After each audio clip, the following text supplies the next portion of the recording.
Could you, an average Joe, survive in the kingdom of Hyrule? Let's say hypothetically you were suddenly teleported to Breath of the Wild's version of Hyrule. Where would you go? What would you eat? Where could you stay? And what could you beat? How far can a regular human go in a land of magic, dragons, ninjas, and tiny cross-dressing psychopaths that slay all in their path? Well, let me be your guide and we'll find out. So there you are, playing on your Switch. You've just been Breath of the Wild for, what is it now, the 83rd time? And it still feels like the first time you beat it. In fact, you haven't had enough. You want to play it again. But just before you can start a new save file, you're suddenly sucked into the game.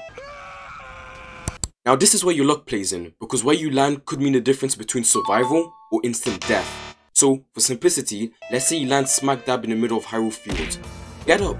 Look around. The only things you have on you are the clothes you're wearing before you got transported, and a map that mysteriously appeared in your pocket, and also conveniently has all the settlements and landmarks highlighted. But now, where do you go from here?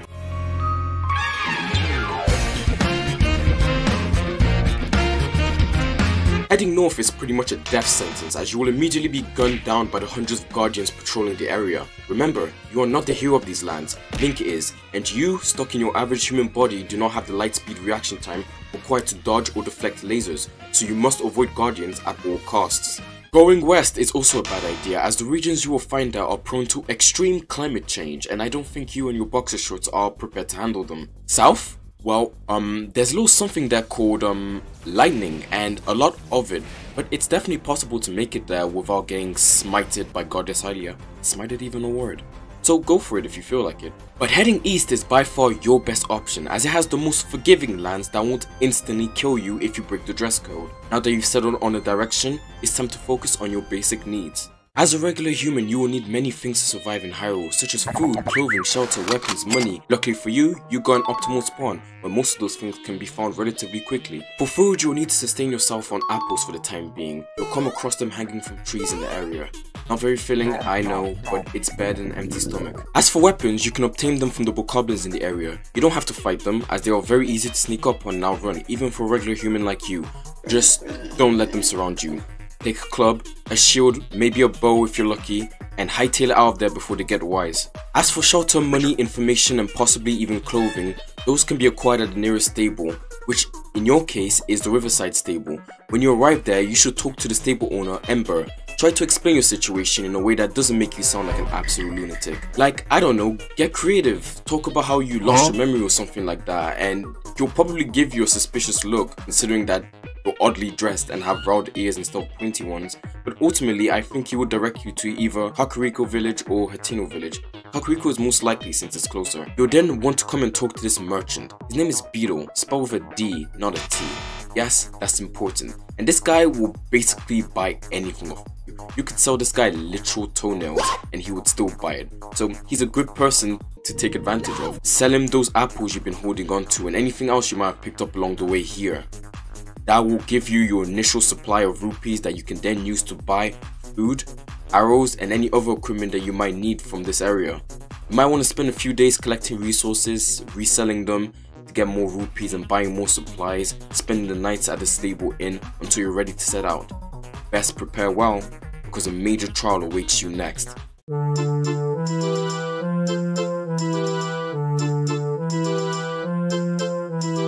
The road to Kakariko Village is a long one, especially considering that, unlike someone else we know, you don't have the stamina to just sprint the whole way there, so you're probably going to be at this for a few days. During this time, it's important to start gaining some battle experience. You need to become more comfortable fighting things if you want to survive here. Start off slow by fighting 1 or 2 enemies at a time, and slowly increasing the number. You need to learn how the hostile creatures move and attack.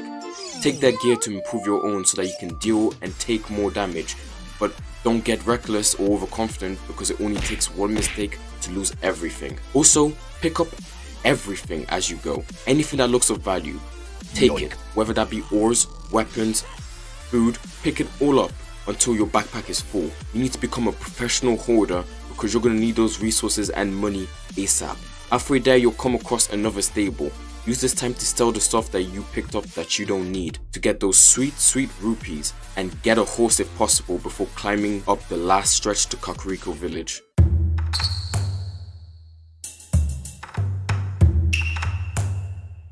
Congratulations, you've made it to Kakariko Village. Realistically, this is where it would end for you, as you have now made it to one of the most secure locations in Hyrule. You're decent at fighting enemies and collecting resources, so it would be very easy for you to make a living, which would allow you to stay in the inn, get comfortable with the inhabitants of the village and them to you, possibly forge a relationship with one of them, which would solidify your stay here. But if you want to thrive here, you're gonna have to keep going. The first thing you're gonna want to do is go to the armor shop and get your hands on the Hylian gear set for some added protection. The Hylian hood will come in especially handy, not only for the rain, but for hiding your ears, which will take suspicious glances away from you. You'll need to spend a few days here buying supplies such as food and arrows, and collecting information from the villagers. You probably won't get an audience with Impa due to you being an outsider and all, but there will definitely be some villagers that are well traveled and who will tell you about the surrounding areas.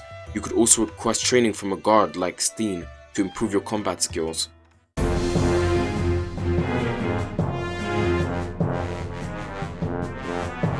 So you've gotten all you can from Kakariko Village, at least for now, and now you want to set out for Hateno. The road to Hateno Village is also a long one, but with even more dangers, so it would be wise to bring a horse or catch one if you haven't done so already. Make sure to stay on the road upon arriving to Fort Hateno, unless you want to play Blue's Clues with the Guardians. The routine remains the same: build up your experience and collect as many resources as you can. Remain prudent, only pick fights that you are sure you can win, and for the love of Hylia, avoid moblins at all costs. Just one hit from these things will be more than enough to break every bone in your body. If confrontation is unavoidable, then it's time to practice your archery by sniping them from a distance. The road consists of two paths that I like to refer to as the baby path, where you only have to be wary of ambushes and staying on the path itself, and the manly path, filled with enemies, ambushes, and even a fort. But you, my friend, are not a man. You are a dude, and if you don't want to become a victim to gang violence, I suggest you take the baby path. You'll probably see some people getting attacked on the way to the village, but you don't need to worry about them. They're not subscribed.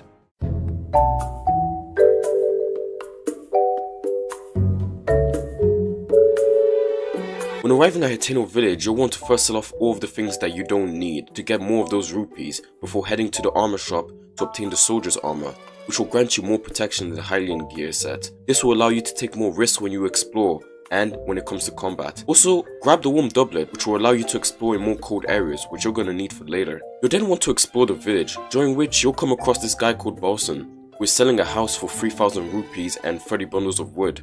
This is a great opportunity for you, as having your own place would mean that you no longer have to spend money every night on inns, so it's probably a good idea to spend a few days getting the resources required. Meeting Pearl could also be a beneficial experience. She'll probably be interested in you, considering how you look very different from the typical Hylian. You could even tell her your backstory, but I doubt she'll believe you. And she'll probably want to study you and potentially even provide you with resources. Now again, you could stop here. You have a home, you can easily make an earning by hunting and doing other odd jobs for the villagers. Sure, you'll have to put up with the women of the village gossiping about you, but I think that's a small price to pay. But you can't stop now. In fact, you have to start venturing to places further than you ever have before. Can you swim? No? Well, now's a good time to learn. Welcome to Zora's Domain, the land of the beautiful fish people. And if you want to survive here, you're gonna need gills of steel, as they are currently going through a flooding crisis caused by a giant elephant. But that's none of your concern.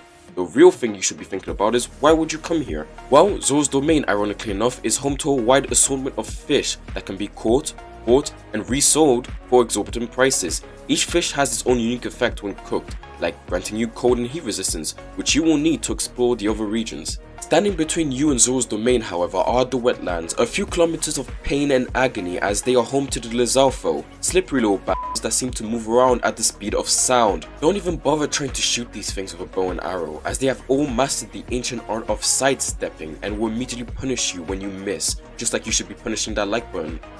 Oh, and also they can camouflage. My only advice to you in this area is to avoid detection at all costs, since your human legs will not be able to outrun their lizard ones.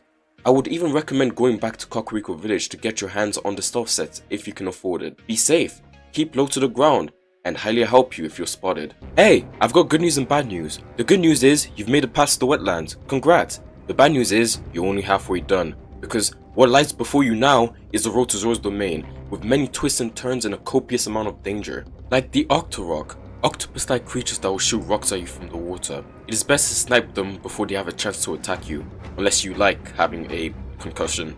Then there's a camp I like to refer to as Zeus's Wrath, because every enemy here is an archer with an endless amount of shock arrows. Remember, you are a normal human. Sure, you've gotten tougher since coming here, but one good shock arrow to the chest will be more than enough to send you into cardiac arrest.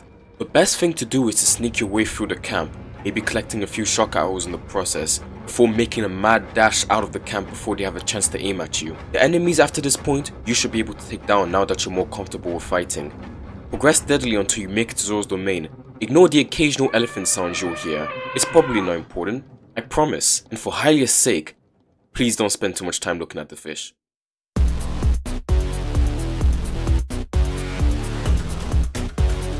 The Goron region, arguably the most hostile region for life, due to the teeny tiny fact that everything's on fire, and you will be too unless you prepare. Unlike a certain hero of ours, you don't just have the power to regenerate from flame damage by eating food. So, it's better to bring a few flame god potions with you, so you know you don't instantly turn to ash. And have at least 3,300 rupees with you, trust me, your life depends on this. Upon entering the region, your main priority is to get to Goron City as fast as humanly possible. You need to run like your life depends on it, because it does. Those potions you bought won't last forever. Follow the road and run past all the enemies in your way. They are not your priority right now, because if fighting them doesn't kill you, the heat stroke will. Upon arriving at Goron City, the first thing you'll want to do is head to the armor shop and buy this guy's Flamebreaker armor with the 3,300 rupees that you should have brought with you. Now that you don't have to worry about catching on fire, you can focus on the reason why you would even risk your life to come here in the first place. And that's because the Goron region is a central hotspot for all things valuable. Scattered across these lands are ores containing gems like amber, rubies and sapphires. In other words, this place presents you with an excellent opportunity to fill your pockets. And you came at the perfect time too, because all the Gorons seem to be too busy having heat strokes to mine anything, meaning that you have no competition. All those sweet ores are all yours, so spend a few days mining the Goron region dry of all its resources. Also, ignore the giant lizard climbing up Death Mountain. Whatever it is, it can't be more important than your financial well-being, Goro.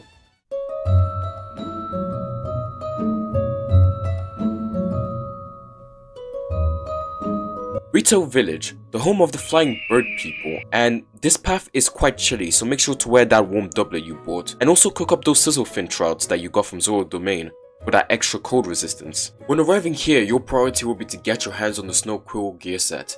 It will allow you to safely explore even the coldest regions that Hyrule has to offer. Sure, it's a bit pricey, but after your financial ventures in Goron City, you should have more rupees than you know what to do with, so it shouldn't be too much of a hit. Buy some ingredients, arrows, talk to or rizz up the locals, say goodbye to the giant flying death machine that's been terrorizing the Rito, because, repeat after me, it's none of your business.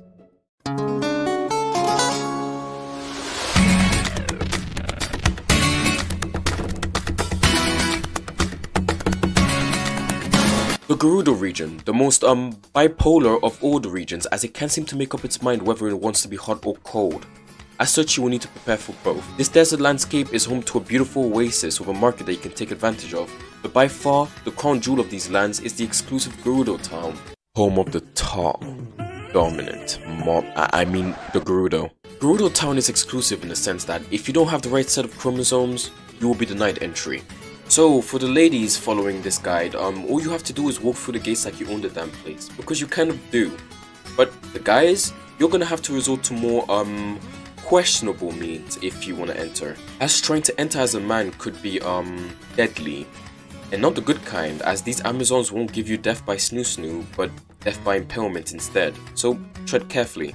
Once you're in Gerudo town, you should explore the market. It has much to offer, like food, arrows, and certain gear that you won't find anywhere else, but for those you're gonna have to speak to some unsavory individuals. Perhaps take some time for some recreational activities like sand surfing, just to make sure you don't stray too far from town, unless you want to be dragged to a sandy grave after coming so far. Also, don't mind the giant camel in the background causing sandstorms and chucking lightning at people who get too close to it, because what's our mantra? Congratulations! You did it. You didn't just survive, you thrived. You ventured into the most perilous regions Hyrule had to throw at you and came out on top. You were smart with your time and with your life. You knew your limits and took no unnecessary risks. You've acquired wealth, skill, power, and much more. Sure, Hyrule is in chaos, but again, that's none of your business. I'm sure someone else will wake up and handle it. You've survived, and that's all that matters. So here, take the certificate of survival. Know that no matter what Hyrule has to throw at you next, we'll be fine.